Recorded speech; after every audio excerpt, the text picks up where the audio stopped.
YouTube has paid out over $70 billion to creators. I personally have earned multiple six figures just from posting on YouTube alone. We're not talking about brand partnerships, we're not talking about selling products, I'm talking about the money I've earned by simply sharing videos on this platform. You could be earning an income from YouTube too, but in order for you to do that, you need to truly understand how YouTube's partner program works. And that is exactly what I'm going to break down in this video. YouTube actually hired me to film a video for their channel about this topic a few years ago. I'm here to share an updated video so you have all the information you need to start earning some money. By the way, this video is sponsored by Storyblocks, more on them later. So Mojo has joined me to help me explain what YouTube's partner program is and how it works. Let's see how long this lasts before she starts to get on my nerves. The YouTube's partner program is a monetization vehicle which allows creators to earn an income from their channel. Now, a lot of people don't realize that there are now two tiers to YouTube's partner program. There's previously only one, there are now two, and one of them is significantly easier to be accepted to. Tier 1 is the early access model. Again, this was only launched a couple years ago. To be accepted into Tier 1 of YouTube's partner program,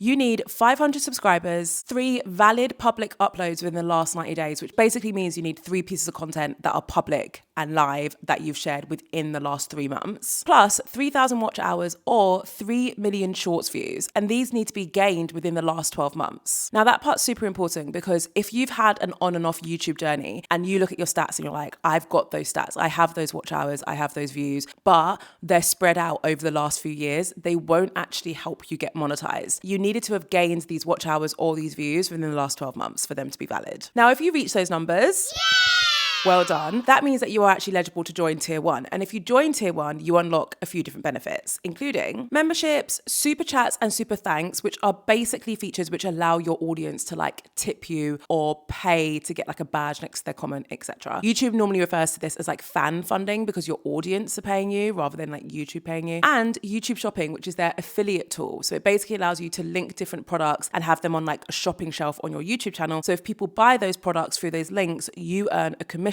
or a kickback. Also, I realized I didn't explain memberships. Memberships are basically when you're able to share exclusive content to a select group of people who are paying you for that right. So I have a membership called Behind the Business where I share like vlogs from behind the scenes and people pay, I think it's like £2 a month or something to get access to that content. Like that's an example of a membership. So all of those really sit under the fan funding model, which is why it's available to you at Tier 1 of the partner program. Now, as good as that all is, what people normally refer to when they talk about earning money on YouTube is actually being part of Tier 2 of the partner program. This is the full monetization tier, and in my opinion, this is the tier you should be aiming for. Later on in this video, I'm going to be sharing specific strategies to help you get into this tier, because as I said, I really think this is the tier where most of the money is made. So to get into Tier 2, you need to have 1,000 subscribers, so double the amount of Tier 1, and either 4,000 watch hours accumulated over the last 12 months, or 10 million shorts views within the last 90 days. I always thought that wasn't the most balanced thing in the world. Like and maybe this is just a reflection of me because I much prefer long form content.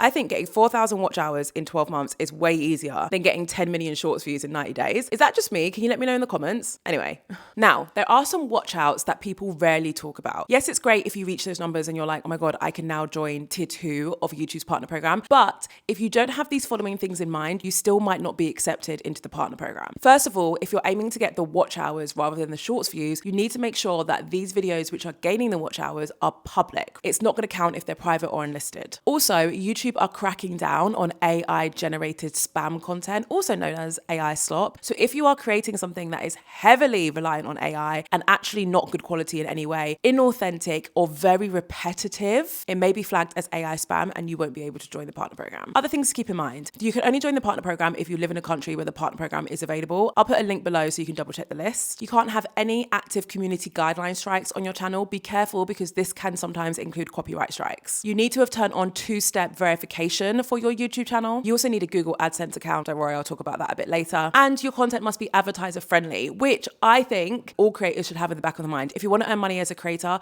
your content in general needs to be advertiser friendly, whether you want to join the YouTube partner program or not. And if you don't know what that means, I'm willing to bet you could probably guess. It's avoiding using like excessive swear words. Obviously you can swear, but if like every other word is a swear word, then advertisers are obviously going to be like, maybe not. It's also talking about controversial topics without duty and care. So talking about something that needs is a lot of research and you just kind of saying flippant comments, like that's going to get you in trouble as well. It's kind of common sense, I'm not going to lie to you. I'm pretty sure most people watching this video will know if they're ever crossing the line when it comes to being advertiser friendly. Now, how do you join the YouTube Partner Program? Well, you should actually receive a little notification on your YouTube Studio when you are eligible. If you're not sure if you're eligible yet, you want to go into your YouTube Studio, click on the Earn tab, and it will actually show you some graphs. On the screen, you're seeing a dormant YouTube channel I haven't uploaded for a couple of years, but you can see how it actually shows you how far off you are from joining the partner program. When you're ready to join, a notification will appear and you'll be able to click on it and follow the steps in order to apply. So here are some of the steps for your reference, just so you can mentally prepare yourself, right? First is that you'll need to agree to the terms and conditions. You'll then need to link your AdSense account. Now, I mentioned this earlier. Google AdSense is essentially the tool that you'll be using in order to get paid. So every single month when you start to earn from your YouTube channel, the payment will come from Google AdSense, which is why it's going to encourage you to set up an account with Google AdSense. You just need to select the same email that you use for your YouTube channel, create a password, and then you've set it up. Your AdSense account is also where you'll be able to check how much exactly you're going to earn. You'll be able to see the monthly estimates in your YouTube Studio, but your AdSense account will be like the exact number. Sometimes it's different by a few pounds. And then you just need to submit your channel for review. This is when YouTube will take your application and make sure that you've not broken any of those guidelines that I previously mentioned. And once they're happy and satisfied, which can take between 1 to 2 weeks, they will accept your application and your Earn tab on your YouTube Studio will look a bit like this. It's worth noting that if you're rejected from YouTube's partner program, you can actually reapply within 30 days. Just make sure that you've gone through that checklist that I previously shared and fixed any area of your YouTube channel which may have led to your application being rejected. All right, so now you're accepted into the partner program. Yay! What do you do now? Well, you'll notice that you've got quite a lot of choice in terms of how you can earn money from your YouTube channel. Let me break down the main monetization streams that I recommend you look into. The first is going to be your ad revenue. This is when you can place ads in and around your video. This is often the biggest revenue driver for most creators. It definitely is for me. There are a bunch of different ads that you can add to your video, like pre-roll ads, mid-roll ads, yada yada. I'm just going to focus on the stuff that you actually need to know. So you can add adverts to your shorts and also to your long form videos, but you'll often find that you'll earn more money from your long form videos. This is for a bunch of different reasons. One, you can add way more ads to your long form videos because they're simply longer. And two, advertisers pay more to appear in your long form videos, or at least right now they currently do. To add adverts to your videos, you just need to add a step to your upload process. So you want to click on the video you want to add an advert to, click on monetization, and then click on manage ad slots. In this section, you'll be able to manually add ad slots throughout your video. Keep in mind that if YouTube doesn't like where you've put an ad, it won't play it. This is like a fairly new thing that they've introduced. So you can see on this video here that I've added 4 ad slots, 1 at the very beginning, 1 at the end, 2 in the middle, right? We've tried to find natural breaks in the video to add the ad slot because that's what YouTube usually likes. But even though we've done that, it still rejected these 2 ad slots. Can you see? So I'm actually not going to earn money from those 2 ad slots. People need to know this because when they introduced this, my overall ad revenue definitely did dip because suddenly all of my videos that I've uploaded for the last few years, like all the ads weren't playing anymore. And it takes a really long time to go back and fix that. Keep in mind that you can only add ads to videos that are 8 minutes or longer, right? So keep that in mind. Now, here are a few steps that I want you to follow to make the most out of watch page ads. It's worth noting that your shorts ads are just added automatically. So we're really focusing on like your long form watch page ads, right? First, I want you to go back through every video you've uploaded that's longer than 8 minutes and add some ad slots in between. General rule of thumb is that you want to be adding an ad slot 3 to 6 minutes throughout the video, but also remember to try and find parts of the video where there's a natural break, otherwise YouTube will reject it. The second tip I have for you is every time you upload a new video, go back to the video you just uploaded and check those ad slots. Because I'm willing to bet, just like I'm looking at right now, at least 1 or 2 of those ad slots would have been rejected. But by you going back and checking on it, it gives you a chance to fix it and hopefully get it right next time. Also, and this is like a super secret tip that YouTube actually directly told me about, there are some ad categories that YouTube might automatically block for you. So like alcohol and stuff like that. If you don't mind alcohol brands or other categories advertising in your content, you want to make sure you unblock these categories. So in order for you to do that, you want to go to Earn, watch page ads, ad categories, and then you want to click on sensitive categories and just double check if any is blocked. Obviously you don't have to do that. Like if you want to keep them blocked, you can keep them blocked. Now the final key thing you need to be aware of when it comes to your watch page ads, which again are going to be your biggest earner, now is something called your RPM. Your RPM stands for revenue per milli, which is basically revenue per thousand. I know it's complicated, just stick with me.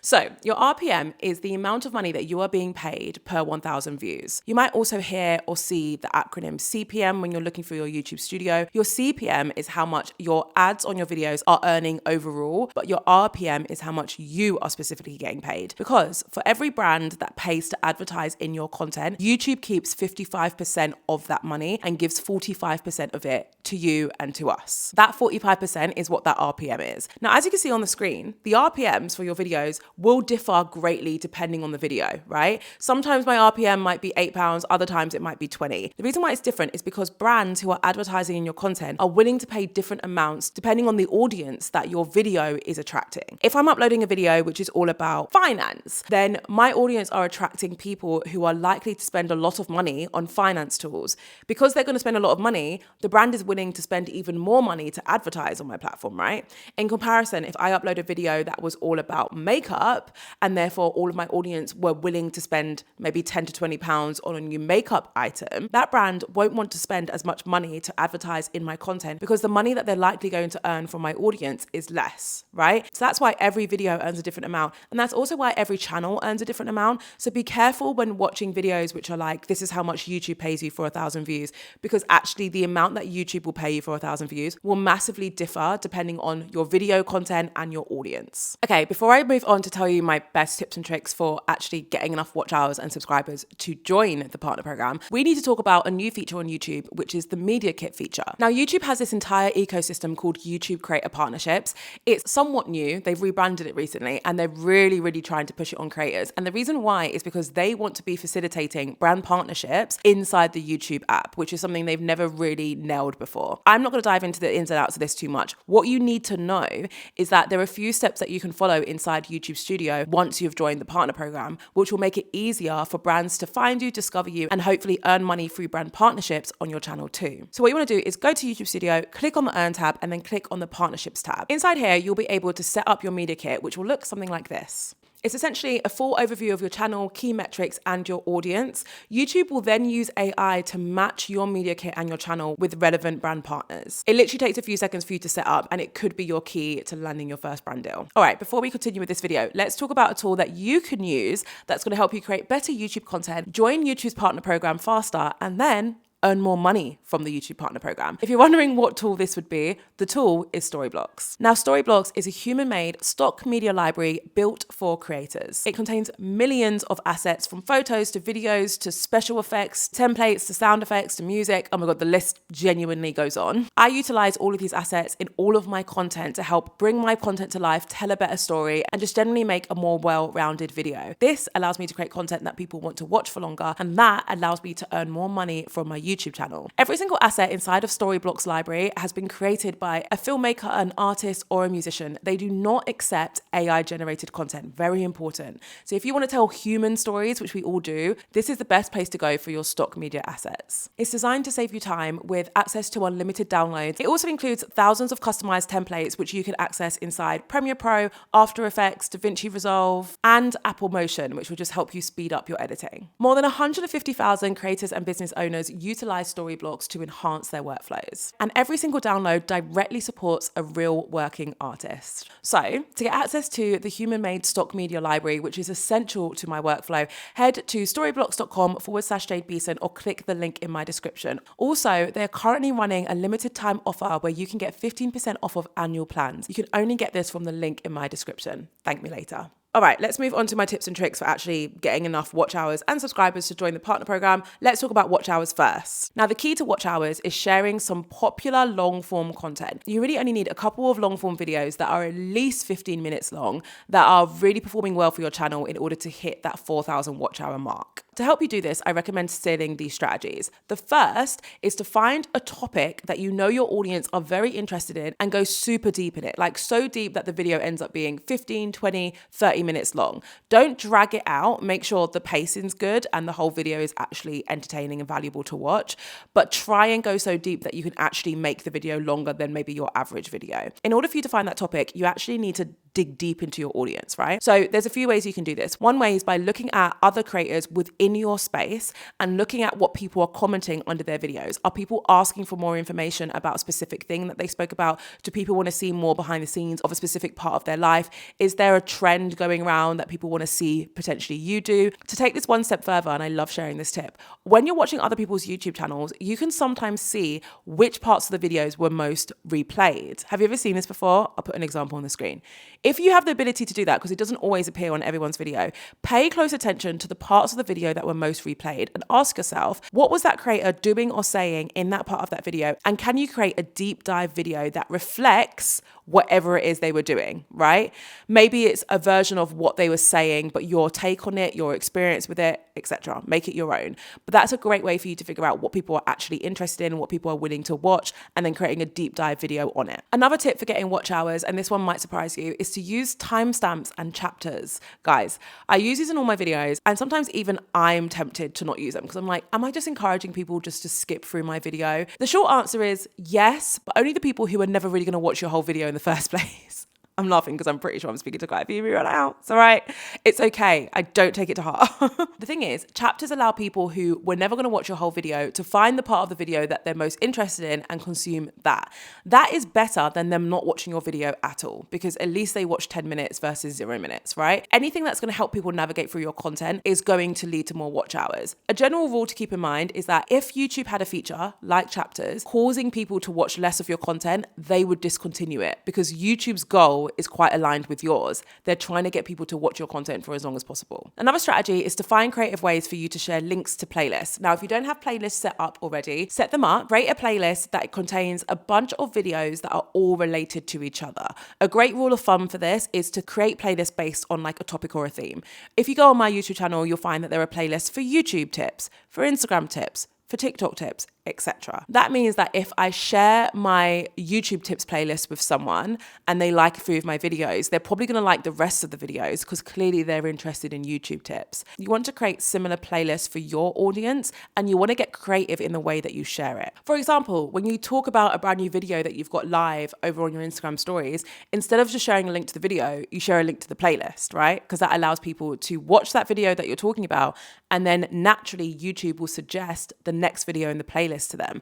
This will increase the chances of them ending up binging your content and watching it for a few hours, which is perfect for your watch hours. Last but not least, if you are a live streamer, fantastic, because your live streams actually do count towards your watch hours. So if you are prone to wanting to go live, why not ramp that up when you're in the process of trying to get monetized? And instead of going live once every 2 weeks, you go live once a week. All right, let's move on and talk about some strategies you can use to get more subscribers. Because if you want to join the Tier 2 YouTube Partner Program, which is where a lot of the money is, you need to have 1,000 subscribers. First things first, you need to figure out why someone should subscribe to you. This is harder than it sounds, right? Because you're thinking, oh, because I'm great, and I'm sure you are. But I need you to articulate it in a way that will actually sound appealing to someone who doesn't know you or care about you yet. Is it that you upload a vlog showing your life living in Switzerland once a week? Is it that you share educational content like me that's going to help someone achieve a goal and you share that every week? What is it that you do that is actually of value to your audience and should make them want to subscribe? Part of the reason why I say this is harder than it used to be is because YouTube's algorithm is so good that nowadays people don't even need to subscribe to you in order to see your content. Like really all they need to do is watch a few of your videos, and then more of your videos will just start appearing everywhere, right? Because that's just how the algorithm works.